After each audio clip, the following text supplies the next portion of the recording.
Olá, tudo bem com vocês? Espero que todos estejam bem. Estamos aqui hoje, a nossa primeira videoaula da disciplina de Civicultura Geral. Hoje nós vamos estudar o tópico Introdução à Civicultura. Nesse tópico, nós vamos falar sobre alguns aspectos gerais da civicultura e vamos iniciar falando sobre o conceito, ou seja, o que vocês entendem, por civicultura? Bom, existem vários conceitos na literatura.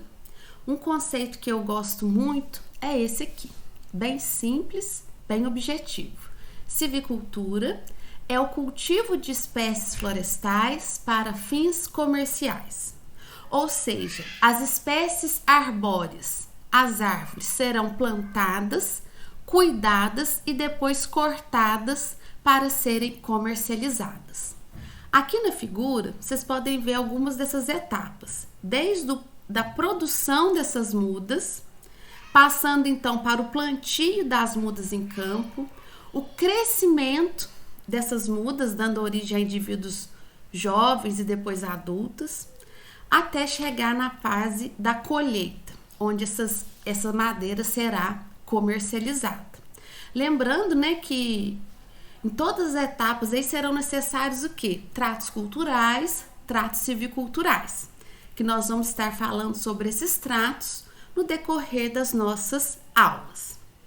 Aqui nós temos um outro conceito de civicultura, um pouco mais detalhado, mais abrangente, e ele traz civicultura como a ciência dedicada ao estudo dos métodos naturais e artificiais de regeneração e melhoramento dos povoamentos florestais, com vistas a satisfazer as necessidades do mercado e, ao mesmo tempo, é a aplicação desse estudo visando a manutenção, o aproveitamento e o uso racional das florestas. Bem, e a civicultura brasileira? É considerada uma das mais ricas em todo o planeta, tendo em vista a biodiversidade encontrada no Brasil, as variações dos fatores edafoclimáticos e a boa adaptação de materiais genéticos que foram introduzidos. Um exemplo, é a questão do eucalipto. O eucalipto ele é uma espécie exótica aqui no Brasil que se adaptou de uma forma assim espetacular, E à medida que os programas de melhoramento vão desenvolvendo materiais mais modernos, ainda mais adaptados à nossa região, mais ele produz, mais essa espécie tem tido sucesso aqui no nosso país. Mas além do eucalipto, nós temos outras espécies, como cedro, mogno, espécies que nós vamos estar falando sobre elas ao longo das nossas aulas. Então vamos lá, pessoal. Continuando. Bom, para que um produtor rural, ele tenha sucesso com o plantio de espécies florestais para fins comerciais. Ou seja, para que o projeto dele de civicultura tenha sucesso. O que é necessário? Eu coloquei aqui até em letras maiores, para chamar a atenção de vocês, que é imprescindível para um projeto de civicultura, para que ele tenha sucesso, que o produtor ele tenha o quê? Um planejamento e faça o quê? Uma implantação de maneira adequada. Então, para ele ter esse sucesso, ele tem que estudar o tipo do clima, Porque para cada clima você vai ter espécies, híbridos que são mais indicados. Então é super importante acertar na escolha do material genético mais adequado para aquela localidade. Ele deve o quê? Comprar ou produzir mudas de qualidade. Nós estamos falando de uma espécie perene, uma espécie que vai ficar alguns anos ali no campo. Então, para a gente ter sucesso, é imprescindível que você comece bem. Começar bem é ter o quê? Mudas de qualidade. Faça o preparo do solo de maneira correta. O controle de formiga, né, e outros invasores é de extrema importância. Os tratos culturais, tratos silviculturais, planejar bem a colheita, ou seja, todas essas etapas são imprescindíveis para que se tenha sucesso, para que se tenha êxito num plantio florestal. Hoje eu vou passar de uma forma mais geral, mas depois nas próximas aulas a gente vai detalhar cada uma dessas etapas. Bom, então vamos falar um pouco do setor brasileiro de árvores plantadas.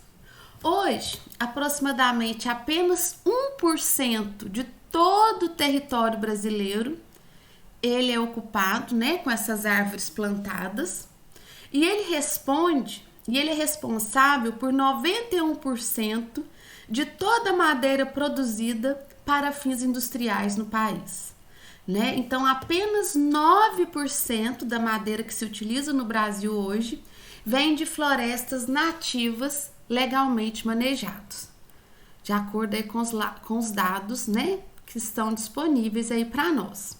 É lógico que nós temos ainda muito problema, né, com desmatamento, com o corte ilegal de madeiras, mas por enquanto nós não vamos entrar nesse ponto.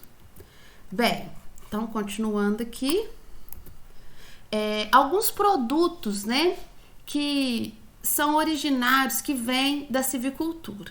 A celulose, aqui tem uma foto de uma celulose, e agora eu quero mostrar para vocês alguns dos produtos que são feitos, que são produzidos a partir da celulose.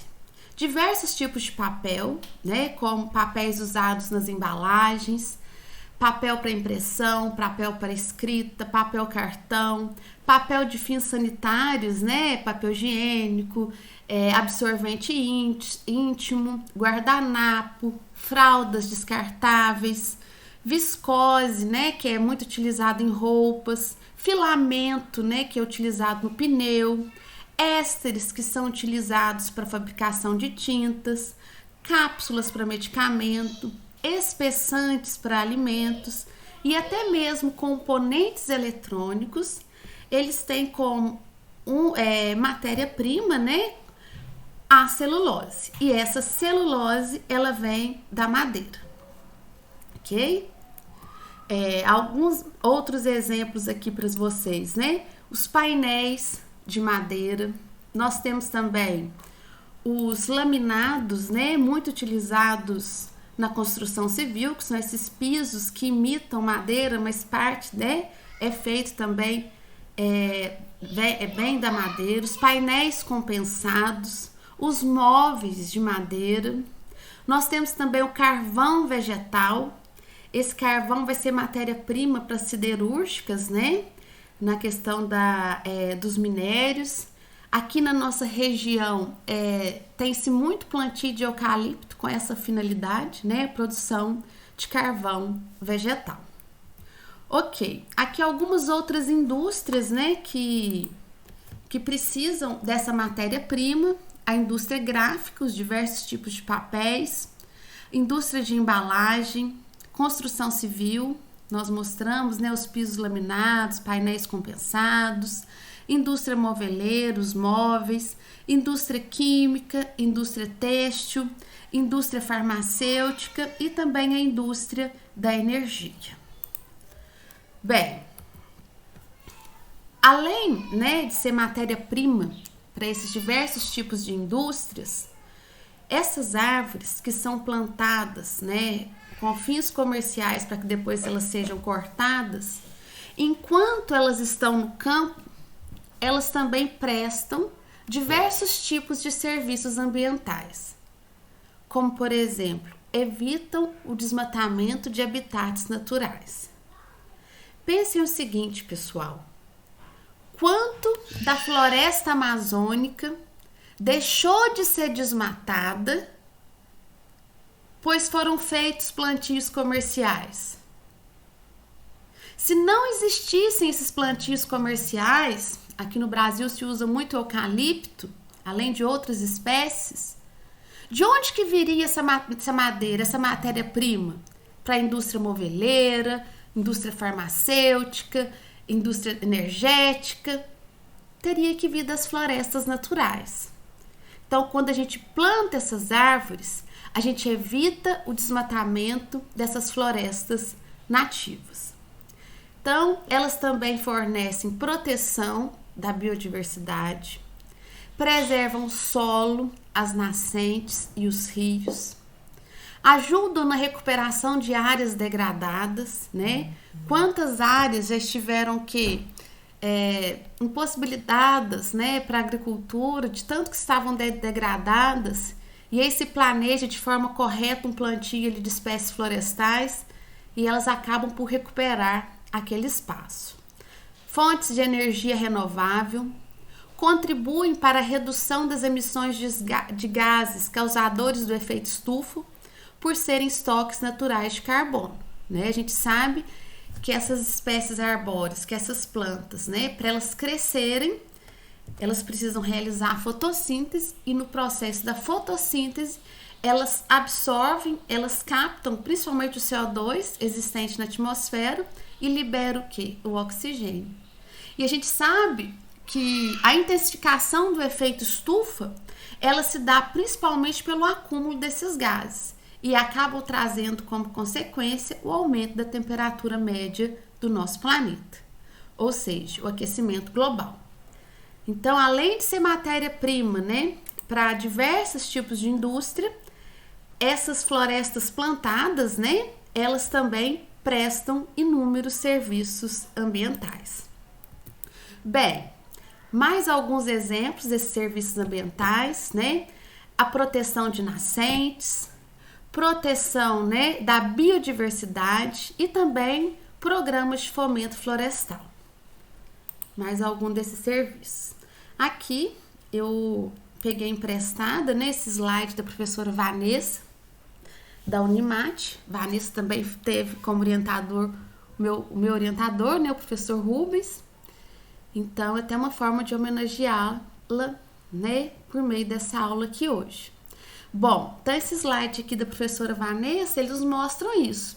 Quando a gente tem uma área e essa área tem espécies florestais plantadas, vejam vocês aqui, ó, nessas duas primeiras figuras. A chuva cai e parte dessa água ela vai filtrar e apenas parte vai escorrer.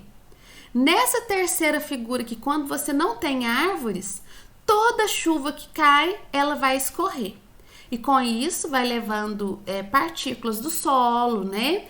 Vai chegar até o rio e vai causar o que nesse rio? O assoreamento.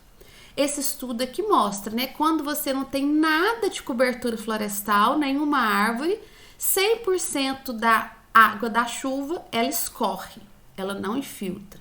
À medida que você vai aumentando a cobertura florestal, diminui esse escoamento. Por quê? Quanto mais árvores na área, vai ser o quê? Maior a infiltração de água da chuva. Bom, gente, o que a gente entende por floresta?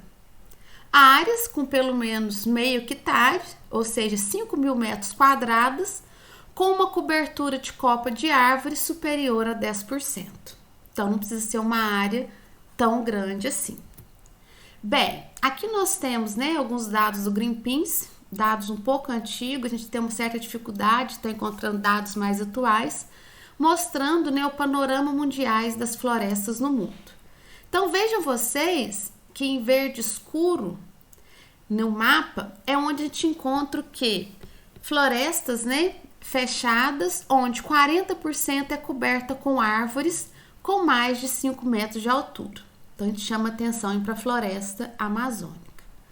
Então, nós temos 8% de florestas intactas no mundo, e desse percentual, 35% é na América Latina, a floresta amazônica, 28% na América do Norte, 26% na Ásia, 8% na África e apenas 3% na Europa.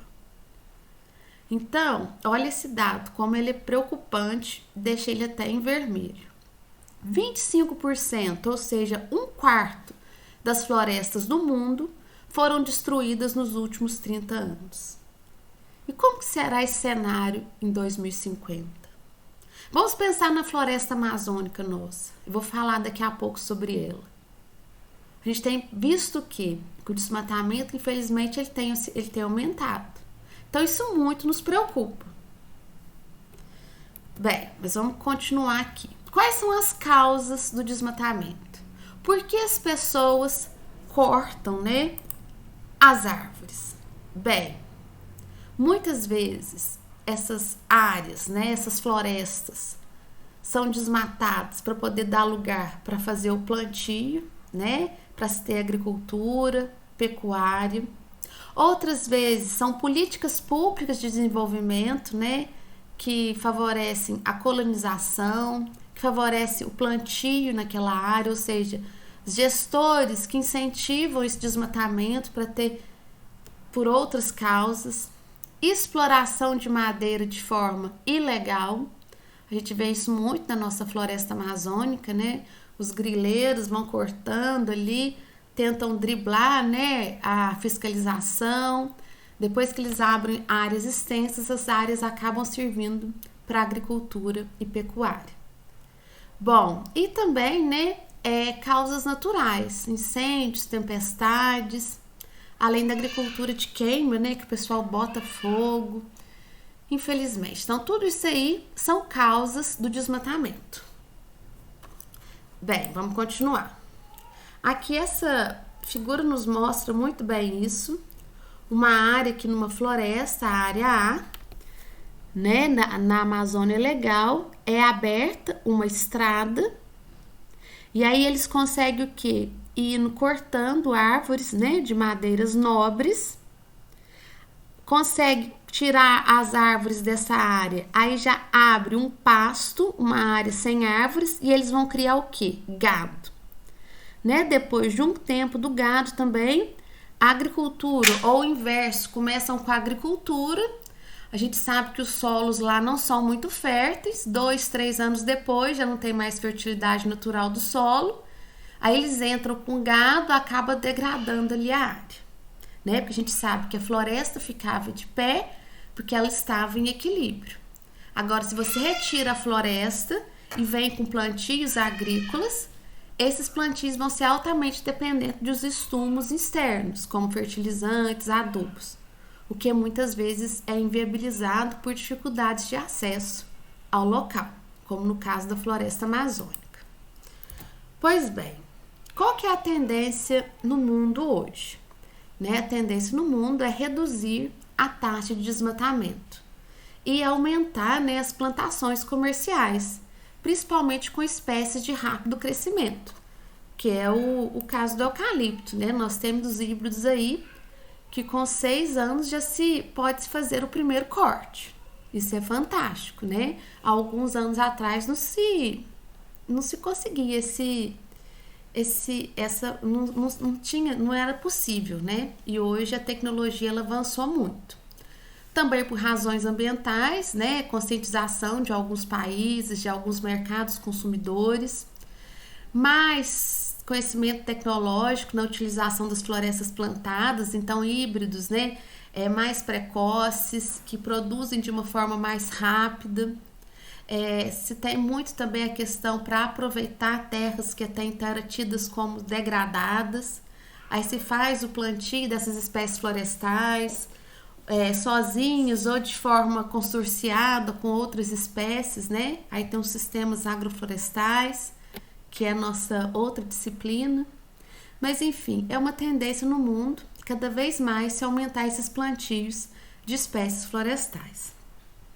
Bem, e o Brasil, né? Eu falei um pouco da Amazônia, nossa maior floresta. Qual que é a situação hoje? Deixa eu aumentar aqui. Infelizmente, né, gente, aqui nós temos taxas consolidadas, né, ano a ano de desmatamento, desde 1988 na Amazônia Legal. Então, vejam vocês que até o ano de 2005 essas taxas eram altíssimas, depois elas vieram caindo até o ano de 2008. E agora a gente observa o quê? Um aumento, infelizmente, né, um aumento novamente do desmatamento da Amazônia. Esses aqui são dados do ano passado, né, de agosto do ano passado, mostrando que em um ano o desmatamento na Amazônia cresceu quase 30%. E foi o pior resultado desde 2008. E as causas desse desmatamento na Amazônia? Exploração ilegal de madeira, corte de árvores para formação de pasto, falta de investimento para fiscalizar e combater com eficiência, né, esse avanço do desmatamento. E isso muito nos preocupa, por quê? Porque no Acordo de Paris, feito pelo governo brasileiro em 2016, o Brasil prometeu zerar o desmatamento na Amazônia até 2030 e recuperar 12 milhões de hectares de florestas para conter o aquecimento global. E agora eu pergunto para vocês, será que nesse ritmo a gente vai conseguir cumprir esse acordo esse acordo, né, de Paris? Muito difícil, né, gente? Mas então eu vou encerrando por aqui essa nossa primeira videoaula da disciplina de Civicultura Geral. Eu quis passar para vocês aspectos mais gerais, né? Conceito, o uso desses produtos, né? Quais são as finalidades, dei exemplo de vários tipos de indústrias, serviços ambientais, um panorama das florestas no mundo, né? Tendências para o futuro. E terminei falando um pouco da nossa maior floresta, que é a floresta amazônica. E a gente sabe, né? Quanto maiores forem os plantios de espécies arbóreas de maneira comercial, de uma forma ou de outra a gente consegue proteger mais a nossa floresta amazônica. Gente, fiquem bem, fiquem todos, né? Quem puder em casa, e em breve nós estaremos juntos novamente.